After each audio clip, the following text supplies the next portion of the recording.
Chapter points bullets, ज्यादातर यही चीजें आपको बेहतर तरीके से पता होनी चाहिए। तो हमने पिछली क्लासेस के अंदर इंटरनेट और वर्ल्ड वाइड के डिफरेंसेस देखे थे, और ये आपको नजर आ रहा होगा, this is the URL, uniform resource locator. ये टेक्स्ट बेस्ड एड्रेस है, ठीक है।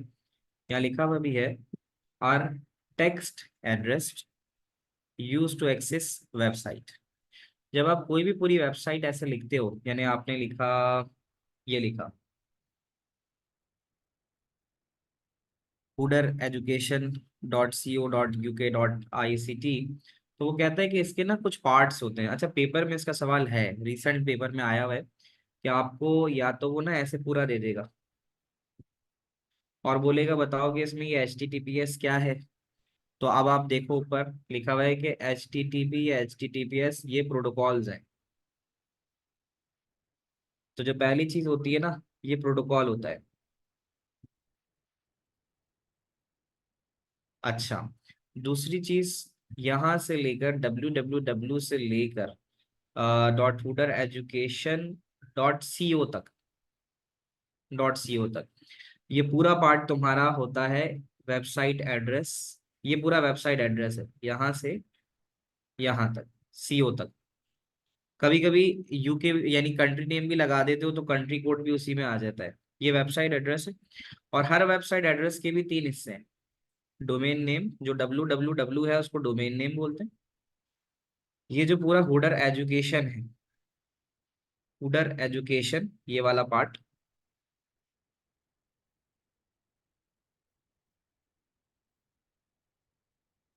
हुडर एजुकेशन, तो ये वाला पार्ट कहलाता है तुम्हारा डोमेन नेम, डोमेन का नाम। फिर जो CO लगाते हो, .com लगाते हो, .org लगाते हो, ये डोमेन टाइप है। और जो UK वगैरह .pk ये सब लगाते हो, ये कंट्री कोड होता है। और आखिर में जो लिखा हुआ है ना ICT अगर आप देख रहे हो, ये आखिर में होता है फाइल का नाम, ठीक है। इसको पाथ भी कहते हैं और फाइल नेम भी कहते हैं। तो ये पर्पल से लिखा हुआ है, अगर आप यहाँ देखो तो ये जो ICT है ये पर्पल से लिखा हुआ है। तो that purple is indicating a file name और अ पाथ। तो आपको ये पता होना चाहिए, ये 3 मार्क का 4 मार्क का आराम से सवाल आ जाता है। HTTP और HTTPS, hyper text transfer protocol. और फिर अगर S लगा हुआ हो तो वो ये बताता है कि आप सिक्योर हैं, ठीक है। तो कहता है कि जब भी आप S देखते हो तो S स्टैंड फॉर सिक्योर। तो जो HTTP का मतलब ये है कि ये एक, अच्छा प्रोटोकॉल में पहले बता देता हूँ, मैंने पहले भी बताया था। कोई बताएगा प्रोटोकॉल की डेफिनेशन क्या होती है? प्रोटोकॉल की डेफिनेशन क्या होती है? It is a set of instructions that must be obeyed. Protocol are the set of rule that must be obeyed, ठीक है। प्रोटोकॉल जो होते हैं वो होते हैं सेट ऑफ रूल्स जिनको हमें फॉलो करना होता है। Protocol are the set of rules that must be obeyed when transferring file over the internet. अच्छा, यहाँ गिवन भी है इसकी डेफिनेशन, तो यहाँ से देख सकते हो जब गिवन है तो दिस वन, कि protocol is a set of rule that must be obeyed when transferring file across internet. Internet के ऊपर जब आपका डाटा ट्रांसफर होता है तो वो एक सर्टेन प्रोटोकॉल के जरिए होता है। तो वो प्रोटोकॉल जो बेसिकली टेक्स्ट आपका ट्रांसफर कर रहा होता है, तो वो HTTPS होता है। तो HTTPS का मतलब है कि वो सिक्योर होता है, यानी उसको कोई देख नहीं सकता, ठीक है, कोई उसमें चेंजेस नहीं कर सकता। हमने लास्ट क्लास में वेब ब्राउजर भी पढ़ा था। वेब ब्राउजर के बारे में कौन बता रहे हैं?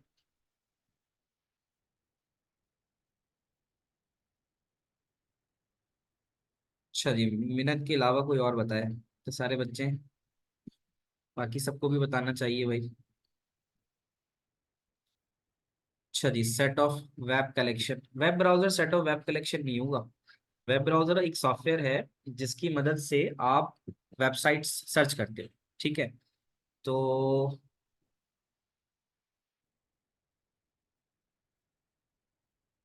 अस्का, आप बताना चाहोगी कि वेब ब्राउजर क्या चीज होती है? Aska, establishes connection with a web server request for web page। Umar सही कह रहे हो, ठीक है। वैसे यहाँ देखोगे तो सादी सी डेफिनेशन है कि these are the software, web browser एक सॉफ्टवेयर है that allow a user to access, web browser को हम गूगल नहीं बोलेंगे, it's not like a Google, ठीक है, हमें बहुत क्लियरली इसको समझना होगा। वेब ब्राउजर सादे लफ्जों में एक सॉफ्टवेयर है जो यूजर को अलाउ करता है कि वो वेब पेजेस को देख सके अपनी स्क्रीन पे। तो ये एक मार्क आपका आ जाएगा कि web browser is a software that allow a user to access web page. ये एक मार्क का आपका हो जाएगा, ठीक है, तो ये एक आपको याद रखना, user to exit web page on their screen. एक बात आ गई। जो दूसरा सबसे इंपॉर्टेंट पॉइंट है, जो टेक्निकल पॉइंट है कि ये करता क्या है, अब जरा समझना। वेब ब्राउजर इंटरप्रेट, ट्रांसलेट करना द HTML फ्रॉम वेबसाइट। जो वेबसाइट बनती है वो HTML पे बनती है, उसके पीछे टेक्स्ट लिखा हुआ होता है। तो ये उस टेक्स्ट को लेके आता है और उसको ट्रांसलेट करके जो पूरी प्रॉपर वेब पेज होता है उस फॉर्म में लेके आता है।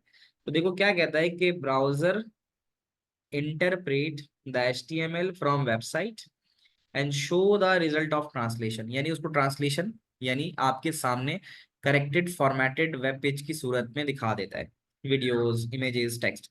यानी अगर आप किसी वेबसाइट में जाके उसके पीछे देखो, मैंने ये दिखाया भी था शायद आपको, थ्रू द लैपटॉप दिखाया था कि आप लोग कर लेना कि आप कोई भी वेब पेज खोलना, उसमें राइट क्लिक करके व्यू पेज सोर्स पे चले जाना। तो आप देखोगे उसमें जो कुछ आ रहा होगा वो सारा HTML का टैग होगा, ठीक है। पेपर के पॉइंट ऑफ व्यू से 2 मार्क की डेफिनेशन ऊपर दे चुका हूँ, 3 या 4 मार्क नीचे से याद करने होंगे कि ये सवाल पूछता है कि भाई फीचर क्या होते हैं वेब ब्राउजर के, वेब ब्राउजर में फीचर्स क्या है, पेपर का सवाल है। इनका होम पेज होता है, नंबर 1। ये आपकी फेवरेट वेबसाइट को स्टोर कर सकते हैं, नंबर 2। ये आपकी हिस्ट्री को स्टोर कर सकते हैं, नंबर 3। ये आपको मल्टीपल टैब्स ओपन करके देते हैं, आप अपने गूगल को खोलो तो उसमें मल्टीपल टैब्स खोल सकते हो आप, ठीक है। They make use of cookies, cookies का इस्तेमाल करते हैं, कुकीज के बारे में आई गेस बात हुई थी शायद। और बाकी जो है वो कैशे में डाटा स्टोर करते हैं। कैशे क्या है कि जब आप पहली दफा किसी वेबसाइट का नाम लिखते हो ना, तो वो आपको लिखना पड़ता है पूरा। लेकिन अगर आप एक बार लिख के दोबारा उस वेबसाइट को सर्च करने जाते हो तो फिर आपको बार बार ऐसा करने की जरूरत नहीं होती। अगर मैं आपको दिखाऊं, ये आ रहा है ना, तो मैं आपको क्या दिखा रहा था, यहाँ पे अगर मैं किसी वेबसाइट का लिखूं, GCE गाइड है जैसे, अब मैं यहाँ पे GCE गाइड यूज कर लेता हूँ, देख लेता हूँ उसको। तो मैं अगर यहाँ GCE गाइड लिखता हूँ, GCE गाइड, तो देखो यहाँ जैसे ही मैंने GCE लिखा है ना, तो सीधा मुझे ये एक पेज मिल गया, ठीक है। तो ये पेज मिल गया तो डायरेक्ट GCE गाइड का वो सेक्शन जहाँ पे पास पेपर होता है वो डायरेक्ट खुल गया। मुझे अलग से साइट पे आके फिर उसके फोल्डर में आके फिर मजीद फोल्डर में आके ये सब करने की जरूरत नहीं पड़ी। तो कैशे के बारे में एक डेफिनेशन दी है अभी कि cache is next to CPU and store most frequent data. बिल्कुल सही कह रहे हो कि कैशे वो मेमोरी होती है जो CPU के साथ ही होती है और जो फ्रीक्वेंटली यूज डाटा जो होता है उसको तेजी से एक्सेस करने में मदद देती है। तो आपके पास बहुत सारे फीचर्स हैं, आप उसमें से कोई 4 जरूर याद कर लेना। मैंने आसान आसान बता दिए, होम पेज का होना, फेवरेट वेबसाइट का स्टोर करना, हिस्ट्री का स्टोर करना, मल्टीपल टैब्स का होना, कुकीज का इस्तेमाल करना, कैशे का स्टोर करना, और इनके पास एड्रेस बार भी होता है। तो आप देख ही सकते हो कि एक वेब ब्राउजर पे आप देख सकते हो कि ये मल्टीपल टैब्स खुले हुए हैं, ये देखो ये एक टैब है, ये दूसरा टैब है। आप देख सकते हो स्टैटिक दिया हुआ है फेवरेट वेब पेजेस को स्टोर करने के लिए, ठीक है। तो ये बस ओवरऑल इस वेब ब्राउजर में पूछा जाता है। इस पे आते हैं, इसकी एग्जांपल मैंने लास्ट क्लास में दी थी, retrieval and location of web page. ये 5-6 मार्क का सवाल आ सकता है। ऐसा ही है क्या, ये डिस्कस किया हुआ तो नहीं है ना, ये करना था हमने, No, ये नहीं बड़ा करना आसान है। है। Retrieval and location of web pages में क्या होता है, मैंने ये चीज शायद आपको जरूर बताई हो कि अगर मैं यहाँ लिखूं कि IP एड्रेस ऑफ ग्रीक बस। क्रिक बस क्रिकेट की वेबसाइट है। तो आप देख सकते हो यहाँ पे वो कह रहा है कि क्रिक बस का एक आईपी एड्रेस है। अच्छा, हम सबके अपने अपने आईपी एड्रेस हैं भाई, हम अपने अपने घरों पे अपनी अपनी लोकेशंस पे बैठे हैं। तो अब हमारे अपने अपने आईपी, भाई हमारा हम सब का ना अपना अपना एक होम एड्रेस है। हम लोग लिखते हैं अमूमन जब भी पोस्टल कोई चीज पोस्ट करवानी है तो हम देते हैं। लेकिन साथ साथ हम ये भी कहते हैं कि यार बजाय किसी को अगर हम अपने घर के बारे में बता रहे हो, तो हम कहते हैं कि ऐसा है कि तुम इस जगह फला जगह आ जाना, ठीक है, और वहां पे आके मेरा नाम ले लेना, तो तुम्हें जो है ना लोग घर बता देंगे मेरा। ऐसा ही है। इसका मतलब है कि लोगों को नाम वाम जरूर बेहतर याद रहते हैं, घर के एड्रेसेस याद नहीं रहते। ऐसे ही मोहल्ले में लोग एक दूसरे को नाम से पहचानते हैं, बिल्डिंग के अंदर कि भाई ये साहब है। घर का एड्रेस शायद लोगों को नहीं पता होता। तो exactly retrieval of web page में भी ऐसा ही है।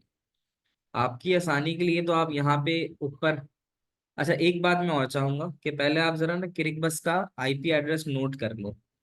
क्या है, नजर आ रहा है आप लोगों को?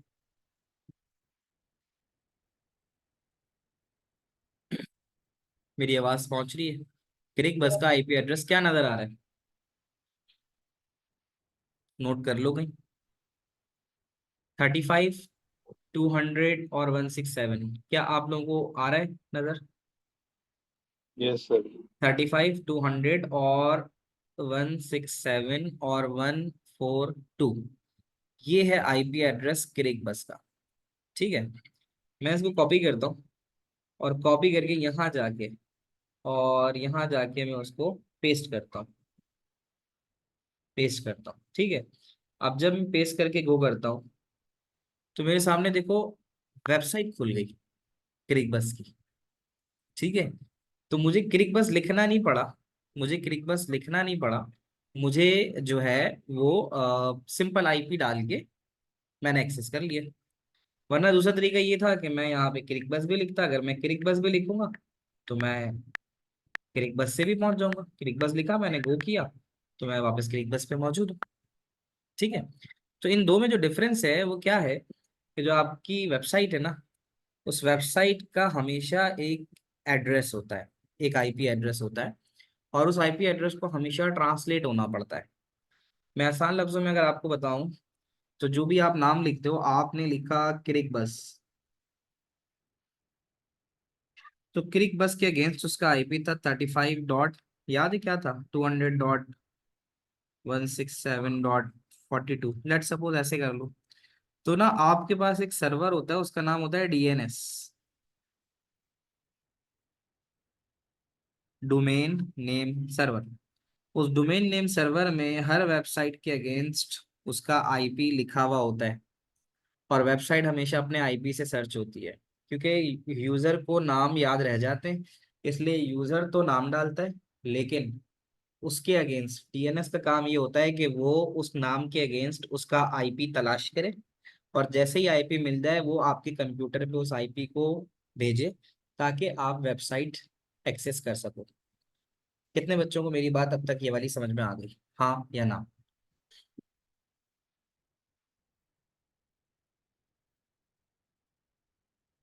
Yes. ओके, बस एक को आई है, बाकी को नहीं आई? 20+ पार्टिसिपेंट्स हैं क्लास में। क्लास लगा के सो तो नहीं रहे हो सारे भाई? जाग रहे हो? जल्दी से यस नो लिख के सर बताओ, आप ये तो नहीं जाग रहे? सर आप ये दोबारा एक दफा समझा देंगे? मैं दोबारा समझाता हूँ। मैं ये कह रहा हूँ कि हम जो लिखते हैं, हमारे याद रखने के लिए नाम आसान है, तो हम तो वेबसाइट्स में नाम डालते हैं, लेकिन हाँ जी। वेबसाइट अपने नाम से एक्सेस नहीं होती, वेबसाइट अपने आईपी एड्रेस से एक्सेस होती है। मैं आपके घर उस वक्त तक नहीं पहुंच सकता जब तक मेरे पास आपका एड्रेस ना हो। आपका नाम हाँ जी। तलाश करते हुए मैं नहीं पहुंच सकता आप तक। तो जो आपके नाम के साथ आपका आईपी एड्रेस होता है, वो डीएनएस नाम की एक चीज होती है, जिसको डोमेन नेम सर्वर कहते हो। उसकी जिम्मेदारी होती है कि वो हर हर वेबसाइट के नाम के आगे जो उसका आईपी एड्रेस है उसको महफूज रखे अपने पास। तो वो हमें So website. DNS helps us locate a web page using its URL. यहाँ देखो मैं हाईलाइट कर रहा हूँ, DNS is a system for finding IP address for a domain name. जो भी आप डोमेन डालते हो इन अ गिवन यूआरएल, आप जो यूआरएल में एड्रेस लिखते हो ना, उस एड्रेस में जो आप टेक्स्ट बेस एड्रेस लिखते हो, उस टेक्स्ट के अगेंस्ट उसका क्या आईपी है, उसको लाने का काम डीएनएस का है। अब आती है बात समझ में। तो देखो कहता है कि URL and domain name server eliminate the need for a user to memorize IP address. ये आपके उस काम को कि आपको आईपी एड्रेस याद रखना हो हर वेबसाइट का, आपके पास से ये झंझट हटा देता है ये। मतलब सवाल पूछो। सर आप कोई डीएनएस की कोई एग्जांपल बता सकते हैं या दिखा सकते हैं? डीएनएस की एग्जाम्पल अभी तो मैंने शो किया तुम्हें कि जैसे मैंने क्रिक बस की वेबसाइट थी, क्या मैंने उसका नाम डाला था? नहीं। मैंने नाम नहीं डाला था, मैंने क्या डाला था? मैंने डाला था उसका आईपी। आईपी इसका एड्रेस। इसका मतलब ये है कि हम जो नाम डालते हैं ना, क्योंकि हमारी आसानी के लिए इंटरनेट ने हमें ये सहूलत दे दी है कि हम जो है वो नाम लिख दें, नाम के बाद जो आईपी एड्रेस तलाश करने का काम है वो डीएनएस का है। हम नाम डालेंगे और वो उसके अगेंस्ट उसका आईपी एड्रेस ढूंढ के लाके देगा। जब आईपी आ जाएगा तो हम किसी भी वेबसाइट को सर्च कर सकते हैं। ये है उसकी एग्जाम्पल। तो आप देख सकते हो जितना पार्ट मैंने हाईलाइट किया है, तो वो क्या कहता है?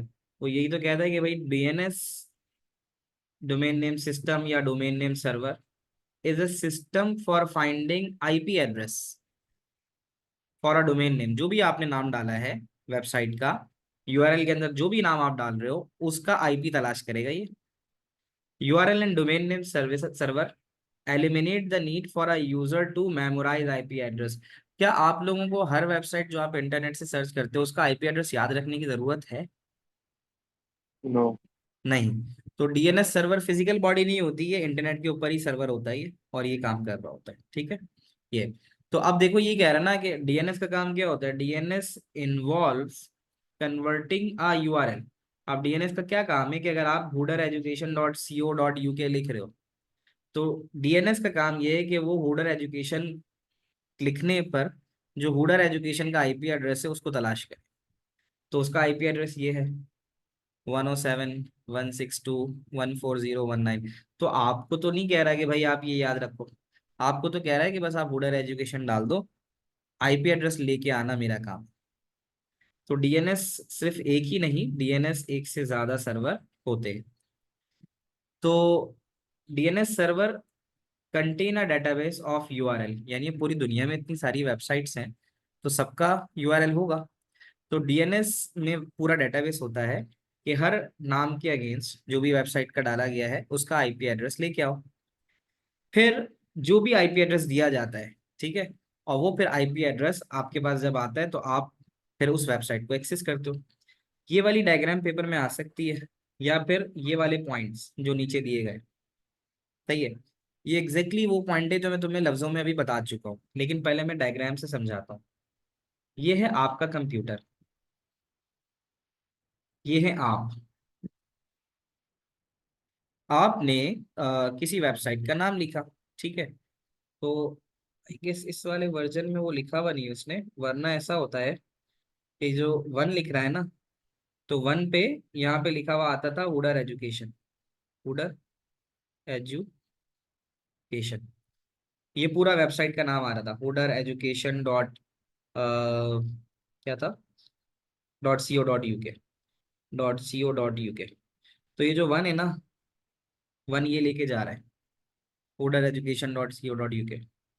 ये जाके डीएनएस सर्वर वन में तलाश करेगा कि हुडर एजुकेशन का आईपी क्या है। मिल गया तो अच्छी बात है, नहीं मिला तो ये डीएनएस सर्वर 2 में जाएगा। डीएनएस सर्वर 2 में जाके डीएनएस सर्वर 2 में लेट सपोज मिला 107.162.140.19, ये डीएनएस 2 में था, ये देखो लिखा हुआ है यहाँ पे। तो डीएनएस सर्वर 2 में ये पड़ा हुआ था, डीएनएस सर्वर 2 इसको रिटर्न करेगा 107.162.140.19। और ये रिटर्न होते हुए, ये आपके पास 4th पॉइंट होते हुए आपके कंप्यूटर में अब हुडर एजुकेशन नहीं रहेगा, आपके कंप्यूटर में ये आईपी आ जाएगा। सही है, 107.162.140.19। अब आपका कंप्यूटर जो है वो इसको फिफ्थ पे यानी फिफ्थ स्टेज पे इस आईपी एड्रेस को भेजेगा, दैट इज 107.162.140.19। ये भेज दोगे तो वेबसाइट सर्वर जब यानी ये एड्रेस जाएगा लेके, तो इस वेबसाइट सर्वर के ऊपर जो डाटा पड़ा हुआ होगा वो हुडर वालों का ही पड़ा हुआ होगा, क्योंकि करेक्ट एड्रेस पे जा रहा है। हुडर एजुकेशन, हुडर एजुकेशन। तो फिर इसका जो भी डाटा होगा हुडर एजुकेशन का, वो डाटा फिर वो आपके सिस्टम पे भेजना शुरू हो जाएगा, और आपका वेब ब्राउजर उसको ट्रांसलेट करके आपके सामने ले आएगा। कितने बच्चों को मेरी ये बात समझ में आई? आगे से आ गई। सर ये डीएनएस सर्वर 1 का क्या काम है? वन का क्या काम है? उसने ऊपर एक बात कही थी कि डीएनएस एक से ज्यादा हो सकते हैं, ठीक है। तो डीएनएस का मतलब है डीएनएस 1 2 3 4 5 कुछ भी हो सकते हैं। जो आपका, आप जो वेबसाइट का एड्रेस लिख रहे हो वो 1 में भी मिल सकता है, 2 में भी मिल सकता है, 3 में भी मिल सकता है, 4 में भी मिल सकता है।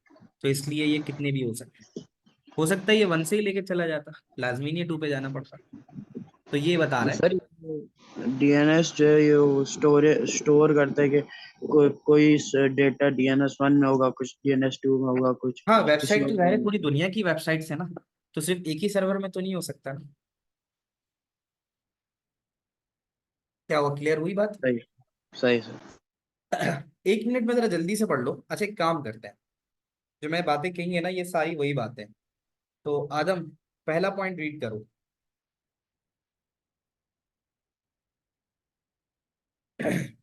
The user opens their browser and types in the URL, and the browser asks the DNS server for the IP address of the website. आसान है। उसने कहा कि भाई यूजर ओपन करता है मेरा ब्राउजर को, और हुडर एजुकेशन यानी अपनी जो भी वेबसाइट उसको चाहिए होती है वो डाल देता है, और फिर ब्राउजर जो है वो डीएनएस सर्वर से पूछता है कि भाई तुम्हारे पास इसका आईपी है। उसके बाद Husam, read the second point.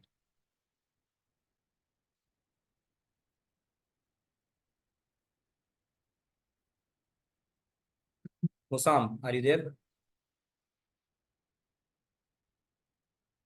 Okay, Aida, read the second point, Aida. In this case, In this case, let's assume the DNS server can't find www.hoardereducation.co.uk in its database or its cache, so it sends out a request to the DNS server. ठीक है ना। तो अब इस case के अंदर जो DNS server अगर नहीं मिलता उसको, तो फिर वो डीएनएस 2 को रिक्वेस्ट भेज देगा कि भाई मुझे नहीं मिल रहा, आप ढूंढ के दे दो। सेकंड पॉइंट हो गया। अच्छा जी, Ryan Khan, third point. The DNS server too finds the URL and can map it to 107.162.140.19. This IP address is sent back to the DNS server, which now puts this IP address and associated URL into cache database. तो ये कह रहा है DNS जो है उसको URL मिल जाएगा, और फिर वो उस यूआरएल को मैप कर देगा, यानी जो हुडर एजुकेशन का आईपी एड्रेस था उस पर मैप कर देगा, और डीएनएस सर्वर पे वापस भेज देगा। अब पढ़ो साहब number 4। This IP address is then sent back to the user's computer. ना तो वो आपके कंप्यूटर पे वापस भेज दिया गया। फिफ्थ भी आप पढ़ लो। The computer now sets up communication with the website server, and the required pages are downloaded. HTML files are sent from the website server to the computer. The browser interrupts the HTML, which is used to structure content and display the information on the user's computer. ठीक है। फिर जो last point ये है कि जब आपको correct IP address मिल जाएगा, आपको करेक्ट आईपी एड्रेस मिल गया, तो करेक्ट आईपी एड्रेस मिलने के बाद जो करेक्टली फॉर्मेटेड वेब पेज है वो आपके सामने आ जाएगा। तो अगर आप यहाँ देखो, आपके सामने ब्राउजर नजर आ रहा है। इस ब्राउजर में मैं लिखता हूँ W3 school. W3 school is a text based address, ठीक है। टेक्स्ट बेस्ड एड्रेस लिखने के बाद जब मैं इस पर क्लिक करूंगा ना, तो आपका ब्राउजर खुद ब खुद इसका डीएनएस से जाके आईपी लेकर और ये पेज मेरे सामने ले आएगा। क्लिक किया हो गया, क्योंकि बहुत तेजी से काम चल रहा होता है, तो ये फटाफट ऐसे पेज आ जाएगा। बच्चों आ रहा है ना सामने स्क्रीन पे आपके जो कुछ कर रहा हूँ? Yes, sir. जी तो ये आ गया। अब अगर आप देखो यहाँ पर मैं कोई भी एसक्यूएल के ऊपर आ गया लेट्स सपोज, और ये मैंने कुछ भी खोला, तो आपके सामने तो करेक्टली फॉर्मेटेड वेब पेज आ रहे हैं, प्रॉपर हेडर्स आ रहे हैं, स्लाइडर्स आ रहे हैं, वेब पेज के बॉक्सेस आ रहे हैं, सेक्शंस आ रहे हैं। लेकिन अगर मैं राइट क्लिक करके इसमें लिखूं व्यू पेज सोर्स, ये रहा, control you, view page source, तो आप देखोगे कि इसके पीछे आपको HTML, जावा, पाइथन, डिफरेंट टाइप की लैंग्वेजेस नजर आएंगी। अमूमन देखो HTML से ही शुरू हो रहा है, देखो HTML है, हेडर है, टाइटल है। अब आप देखोगे ये सारे HTML के टैग्स हैं, आपने कभी पढ़ा हो तो HTML, जावा, ये सब देखो, डिव, ये कहलाता है सी ड्रीम वीवर। तो ये जितना सारा आप देख रहे हो ना, यानी ये जो वेबसाइट आपके सामने नजर आ रही है, हकीकत में उसके पीछे ये कोड है। तो ये जो कोड है ना, ये सारा ये ब्राउजर पे टेक्स्ट बेस्ड आता है। ब्राउजर पे ही जितना डेटा आ रहा है ना वेब सर्वर से, यानी W3 स्कूल का जो वेब सर्वर है, वो ये सारा टेक्स्ट भेजता है, ये सारा टेक्स्ट भेज रहा है आपको। आपका ब्राउजर इस टेक्स्ट को इंटरप्रेट और ट्रांसलेट करके इस फॉर्म में आपको दिखाता है। अब आ रही है बात समझ में? तो ये वो सारी बातें जो पीछे वहां की गई, कि आपका ब्राउजर का काम होता है कि यहाँ पे जो टेक्स्ट एड्रेस लिखा जाता है वो जाता है आपके सबसे पहले DNS की तरफ।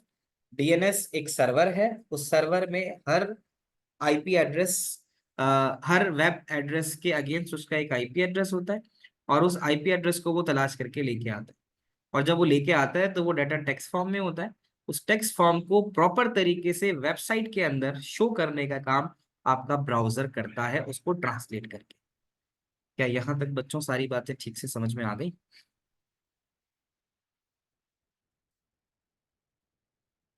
Yeah.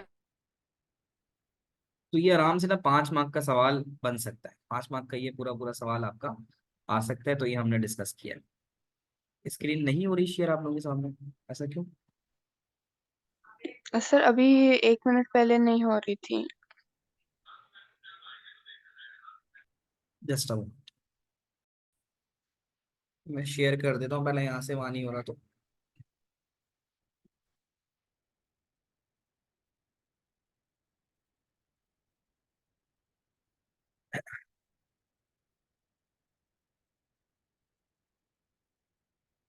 तो कुकी की अगर हम बात करें तो कुकी कहते हैं कि कुकी एक टेक्स्ट फाइल होती है, और उसका काम ये होता है कि जो user preferences on the website है, कि यूजर कितनी देर वेबसाइट पे रुका, क्या क्या उसने पसंद किया, क्या क्या चीजें उसने परचेज की, किन किन चीजों में उसने इंटरेस्ट लिया, कुकी वो सारी चीजें अपने पास होल्ड करती है।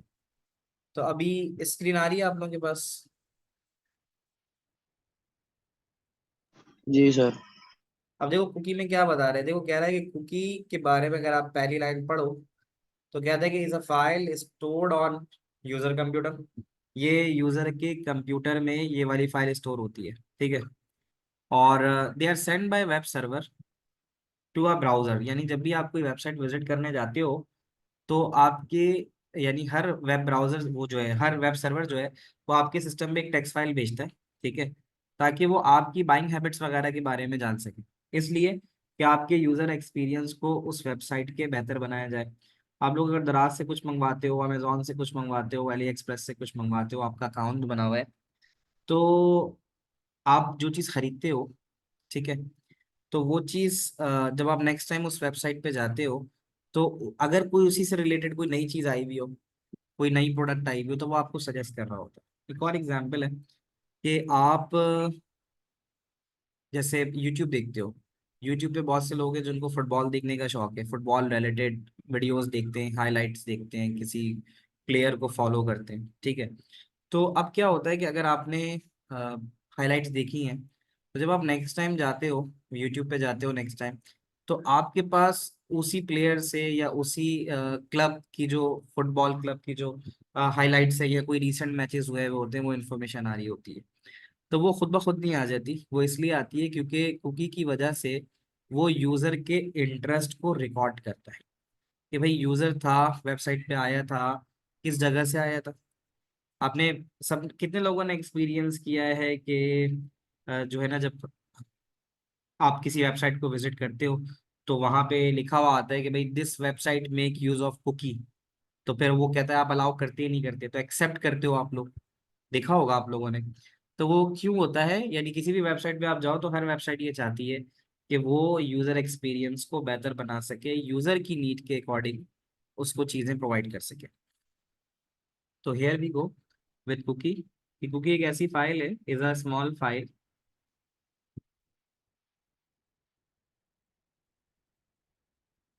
और a code stored on user computer. ये आपके कंप्यूटर पे स्टोर होती है। ठीक है, स्क्रीन आ रही है, होपफुली सबके पास आ रही है, आईपैड स्क्रीन सबके पास आ रही है, जी। Yes, sir. आ रही है। तो इसमें ये कह रहा है कि is a small file stored on user computer, they are send by web server. यहाँ वेब सर्वर से मुराद है, जैसे आप जीसी गाइड पे गए तो जीसी गाइड जो वेबसाइट है उसके पीछे उसका सर्वर होता है। ठीक है, तो किसी भी वेबसाइट को आप जो नाम लेते हो ना, वेबसाइट का मतलब उसका एक वेब सर्वर ही होता है। A website is a web server. तो आपने जीसी गाइड लिखा, आपको पास पेपर एक्सेस करने थे, तो they are send by web server. मेरी वॉइस जो ब्रेक हो रही है वो सबके लिए हो रही है या किसी इंडिविजुअल को? No sir, clear. क्लियर है, तो इसका मतलब फिर आदम उस तरफ से कोई इशू है। तो भाई बात ये है कि they are send by web server to a web browser on user computer. यानी जब भी आप किसी वेबसाइट को सर्च करोगे तो उस वेबसाइट की जानिब से, जिसको आप वेब सर्वर भी कहते हो, एक आपको मैसेज आएगा कि भाई हम क्या आप अलाउ करते हैं। अच्छा, वो आपकी इजाजत से ये लेगा, तो कि भाई हम आप अलाउ करते हैं कुकीज को, तो आप बोलोगे हाँ। तो फिर अब आपके एक कंप्यूटर में एक टेक्स्ट फाइल आ जाएगी। उस टेक्स्ट फाइल में आप कितनी देर उस वेबसाइट पे रहे, ठीक है, आपकी क्या क्या एक्टिविटी रही, वो सारी चीजें रिकॉर्ड होंगी। तो ये ओवरऑल इस कुकी के बारे में होता है कि cookie is a file stored on a computer, they are send by web server to a browser on user computer. तो ये आपके सिस्टम में भेजी जाती है। तो इनका सच काम ये होता है कि ये अगर आगे देखूं तो लिखा हुआ है कि ये यूजर की प्रेफरेंसेस, जैसे कि लैंग्वेज, कि आप भाई कौन सी कंट्री से आ रहे हो, ठीक है, किस लैंग्वेज में आप वेबसाइट देखना चाह रहे हो, करेंसी, जैसे अगर आप इसकी बात करते हो, अमेजोन की बात कर लो, तो अमेजोन जो शॉप के नाम से आई, सब चल रहा है नहीं चल रहा है, यूएई में चलता है या उसमें सऊदीया में चलता होगा। तो अमेजोन पे जब आप कुछ परचेज करते हो तो वहां पे जब आप एड टू कार्ट करते हो तो वो आपको प्राइसिंग देगा इन टर्म्स ऑफ रियाल और दरहम।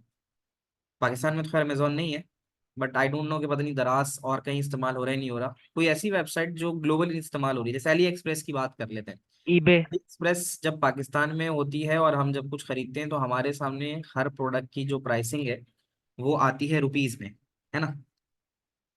लेकिन अगर वही अली एक्सप्रेस कोई यूएई में यूज कर रहा है तो उसके सामने वो आएगी दरहम्स में, ठीक है। और अगर सऊदीया में यूज कर रहे हैं तो रियाल में आएगी, ठीक है।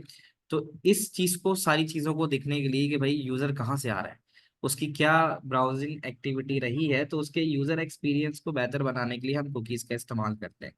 तो आप जो पॉइंट लिख सकते हो ना, number 1 is a file stored on user computer, they are send by web server to the web browser, 2 mark. तीसरा mark, they hold key information on the user preferences such as language, currency, previous browsing history, 3 mark, ठीक है। They allow user trekking, ये 4था mark है। यहाँ से they allow, क्योंकि क्या करती है, allow user tracking and maintaining user preferences. ये 4 पॉइंट आप कुकी के बारे में याद कर लो, दैट्स इनफ। कि ये यूजर ट्रैकिंग करती है, यूजर को ट्रैक करती है कौन सी कंट्री से आया है, ठीक है, कितनी देर रहा। और मेंटेनिंग प्रेफरेंसेस में ये भी चीज़ है कि जब आप एक बार कोई चीज़ ऑनलाइन शॉपिंग वगैरह से खरीदते हो तो फिर आपको वहाँ क्रेडिट कार्ड की इंफॉर्मेशन डालनी पड़ती है। तो अब जो आप क्रेडिट कार्ड की इंफॉर्मेशन डालते हो उसका आगे का जो प्रोसेस है वो इन 2 चीज़ों से डिफाइन हुआ। कि कुकी के ना 2 टाइप्स होती हैं, सेशन और परसिस्टेंट। परसिस्टेंट परमानेंट है, ठीक है। परसिस्टेंट जो है परमानेंट है और सेशन जो है वो टेम्परेरी है। नाम से जाहिर हो रहा है कि एक परमानेंट है और एक टेम्परेरी है। सेशन से मुराद ये है कि आप वेबसाइट पे रहे, 10 15 20 मिनट रहे, आपने कुछ ऐड टू कार्ट किया, फिर आप बंद करके चले गए। आप जब दोबारा आए तो अब आपके कार्ट में वो चीज़ नहीं है, लेट सपोज, तो वो चीज़ कहलाएगी आपकी सेशन कुकी। सेशन कुकी वो होती है जो टेम्परेरी होती है, ठीक है। इसके 2 3 पॉइंट्स देखते हैं। Session cookie are used, for example, when making online purchases. They keep a user item in a virtual shopping basket. This cookie is stored in temporary memory on computer. ये temporarily आपके computer में होता है. Does not actually collect any information from the user computer and does not personally identify a user. यानी cookie से ये नहीं होता कि आपकी आइडेंटिफिकेशन वगैरह जाती है, ऐसा कुछ नहीं जाता. ठीक है, तो बस इतना याद रखना कि सेशन कुकी टेम्पररी होती है. वो कहाँ इस्तेमाल होती है? when making online purchases. They keep user item on virtual shopping cart. ये दूसरा पॉइंट है. ठीक है, they are stored in temporary memory. ये जो होती हैं ये टेम्पररी मेमोरी के अंदर स्टोर होती है और ये किसी किस्म की कलेक्शन इंफॉर्मेशन नहीं करती. इसका चौथा पॉइंट ये है कि जब कंप्यूटर बंद होता है ना, cookie cease to exit on computer once the browser is closed. यानी जब आप अपना ब्राउजर क्लोज कर देते हो तो सेशन कुकी में रहने वाला डाटा खत्म हो जाता है. ये है सेशन.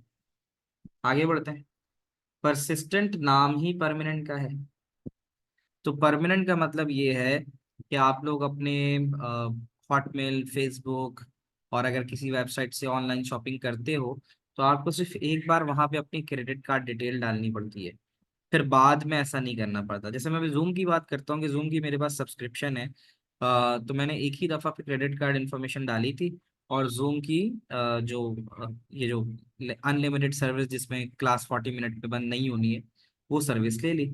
तो हर महीने पे ऑटोमेटिकली अमाउंट इसका जितना भी है वो डिडक्ट हो जाता है. तो मुझे हर महीने बैठ के अपना क्रेडिट कार्ड दोबारा से डालना, उसका आईडी डालना, पासवर्ड डालना, इसमें से किसी चीज़ की ज़रूरत नहीं पड़ती क्योंकि जब मैंने पहली दफ़ा डाला था तो परसिस्टेंट कुकी की वजह से वो सेव हो गया था.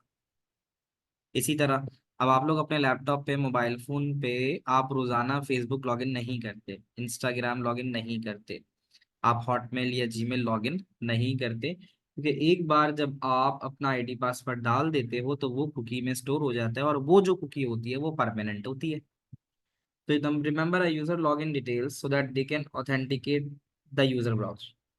दे stored on a hard drive. देखो ये इंपॉर्टेंट पार्ट है कि ये हार्ड ड्राइव में होती है और ये it does not seem to exit. जैसे ऊपर देखो लिखा हुआ था ना कि cookie cease to exit on user computer once the browser is closed.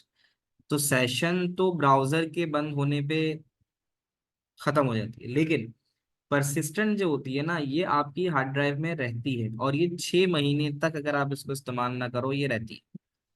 तो यहाँ देखो लिखा हुआ भी था कि ये जो रहती है ये 6 महीने तक, इवन अगर आप उसको ना यूज करो तो ये आपके पास रहती है कुकी जो परमानेंट है. ठीक है, तो इसका फायदा क्या होता है? इसका फायदा ये है कि दे remove the need to type in login detail every time a certain website is visit. आप किसी वेबसाइट में लॉगिन कर लेते हो, ठीक है, और तो इसका फायदा है कि अब आप दोबारा जब उस वेबसाइट को लॉगिन करोगे तो आपको दोबारा जाके वहां पे अपनी पर्सनल इंफॉर्मेशन या फॉर्म फिल करने की जरूरत नहीं है. ऐसी कुछ वेबसाइट्स होती हैं जो आपसे लॉगिन करवाने के लिए इंफॉर्मेशन ले लेती हैं. अब अगर ज़ाहिर है बार बार आप उसके ऊपर जाओ तो आपको बार बार लॉगिन इन्फॉर्मेशन देनी पड़े तो आपके लिए भी टायरसम है ना, आप भूल जाओगे. कुछ वेबसाइट्स होती है, अब तो गूगल ये भी अलाउ करता है आपको कि भाई उस वेबसाइट पे जाके अपना आईडी पासवर्ड पासवर्ड तक भी गूगल खुद जनरेट कर देता है और उसको वो सेव भी कर लेता है. कहता है भाई पासवर्ड भी मैं खुद दे देता हूँ, सेव भी कर लेता हूँ. तो आप जब दोबारा उस वेबसाइट पे जाओगे तो आपको कुछ नहीं करना, आप सेव पासवर्ड से आपका पासवर्ड सेव उठ के आ जाएगा. तो कुकी की वजह से ये सारा काम हो रहा होता है.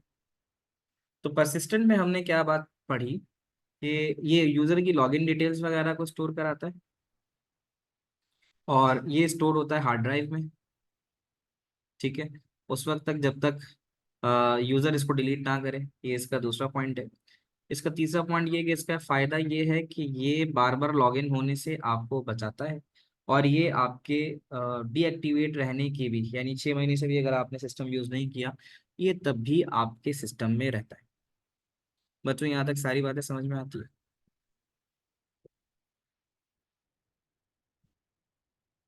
आप लोगों ने कभी ऐसा देखा है sir can someone gain access to your cookie and hack your computer? हाँ, ये हो सकता है. कुकी पहले थ्रेट नहीं था लेकिन ऐसा हो सकता है कि कि अगर कुकी ही डायरेक्ट कुकी में तो वो आपकी लॉगिन डिटेल्स वगैरह रख रहा है ना, तो कुकी थ्रेट हो सकता है। ठीक है, तो cookie could be a threat. आगे बढ़ जाते हैं, इसके बाद जो नेक्स्ट चीज है, यहाँ तक आ गए। तो अब परसिस्टेंट कुकी में ये बातें तो मैंने आपको बता दी। बाकी ये कहता है कि परसिस्टेंट कुकी, आगे देखें इसको अगर, यहाँ, तो persistent cookie are efficient way of carrying data from one website session to another or even between sessions on related websites। आपने देखा है कभी किसी वेबसाइट पे लॉगिन करने अगर आप जाओ, तो वो कहता है आप ना फेसबुक आईडी से भी लॉगिन कर सकते हो और जीमेल के जरिए भी कर सकते हो। कभी ऐसा देखा आपने? यानी कोई वेबसाइट है, जी। कोई सर्विस वेबसाइट है, तो सर उस पे लॉगिन करने के लिए पहले तो हमें, पहले ऐसा होता था कि हमें उन वेबसाइट्स पे अपना एक अलग आईडी देना पड़ता था और पासवर्ड देना पड़ता था। लेकिन अब क्या होता है कि अब अगर आप किसी वेबसाइट पे जा रहे हो, जैसे रेडिट हो गया और एक दो तीन और भी वेबसाइट्स हैं बड़ी आती रहती हैं ऐसी, बड़ी कॉमन सी वेबसाइट है, मुझे याद नहीं आ रहा। पिक्चर्स वगैरह के लिए कौन सी यूज करते हैं हम? कंटेंट वगैरह के लिए एक बड़ी कॉमन वेबसाइट है, पिक्चर और गूगल कंटेंट। Google photos. नहीं नहीं, फोटोज नहीं है, वो वेबसाइट है कोई यार। इमगर। कौन सा? इमगर, IMGR, वो भी अच्छा Pinterest। खासा यूज होता था। पिंटरेस्ट, हाँ, पिंटरेस्ट, पिंटरेस्ट हाँ भी। Pinterest, Unsplash. पिंटरेस्ट। तो अनस्प्लैश। पिंटरेस्ट है, अब पिंटरेस्ट पे पहले आईडी बनाना, बहुत सबने बताया, पिंटरेस्ट पे पहले आईडी बनाता था, पासवर्ड अलग से डालना पड़ता था, यानी अपना अलग आईडी डालो, अपना अलग पासवर्ड। अब आप 50 वेबसाइट यूज कर रहे हो तो 50 आईडी बनाओ, 50 पासवर्ड डालो, वो चक्कर खत्म हो चुका है अब आप किसी भी वेबसाइट पे जाते हो, वो कहता है कि भाई अगर आप मतलब आपको सर्विसेज यूज करनी है, आपको लॉगिन करना पड़ेगा, तो उसके लिए आप अलग से आईडी पासवर्ड ना दो, आप लॉगिन कर लो थ्रू गूगल आईडी या थ्रू फेसबुक आईडी, तो वो आपके गूगल के सेशन से आपका डाटा उठा लेता है। वहाँ पासवर्ड वगैरह तो नहीं जाता आपका, बट वो इंटीग्रेट हो जाता है। तो देखो वो यही बात कह रहा है कि परसिस्टेंट कुकी यानी परमानेंट होने की वजह से अब ये काम हो गया है कि जो डाटा है वो एक वेबसाइट सेशन से किसी दूसरे वेबसाइट सेशन पे चला जाता है on related websites. So they remove the need to store massive amount of data on web server itself. तो ये फायदा हो गया ना कि जो वेब सर्वर पहले, वेब यानी पिंटरेस्ट पे ही 1 लाख यूजर्स थे, उनका डाटा स्टोर होता था अलग से। अब उसने क्या है भाई, सीधा सीधा गूगल से उस सेशन को उसने वहां से वो करवा लिया, एक्सेस करा लिया। अब उसको सारे यूजर्स का डाटा रखने की जरूरत ही नहीं है। यूजर सीधा बाय यूजिंग द गूगल आपके पिंटरेस्ट की साइट पे लॉगिन हो जाएगा। बच्चा समझ में आती है यहाँ तक सारी बातें? सेशन और परसिस्टेंट में आई गेस इसमें कहीं पे, हाँ, मतलब इसकी समरी दी हुई है। और खैर, तो यही हमने बात की कि जो सेशन टेम्परेरी है, परमानेंट जो है वो हमेशा रहती है। तो इसमें कुछ यहाँ पे बताया गया है वगैरह ना, जब आप फर्स्ट टाइम कोई वेबसाइट विजिट करते हो, ठीक है, तो ये वेब ब्राउजर है आपका। अब उस वेब ब्राउजर पे आप कुछ भी, यानी वेबसाइट कह रहा है ना कि first user the logs on to the website, user browser request web page from website for the first time, ये हो गया। अब जब वेबसाइट, जो वेब ब्राउजर है यानी आपका गूगल क्रोम है, और वेबसाइट से वो कुछ मांगेगा, तो फिर क्या होगा? तो अब वेब ब्राउजर का काम क्या होगा कि उसमें दो तरह की कुकी स्टोर होंगी, या तो परसिस्टेंट या सेशन, डिपेंड करता है आप कौन सी रखना चाहते हो। अगर परसिस्टेंट है तो वो हार्ड ड्राइव में, और अगर सेशन है तो वो टेम्परेरी मेमोरी में होगी। जब वेब ब्राउजर क्लोज करेगा सेशन, तो अगर वो परसिस्टेंट में है तो वो वहीं रहेगी, अगर वो सेशन में है तो वो मेमोरी से डिलीट हो जाएगी।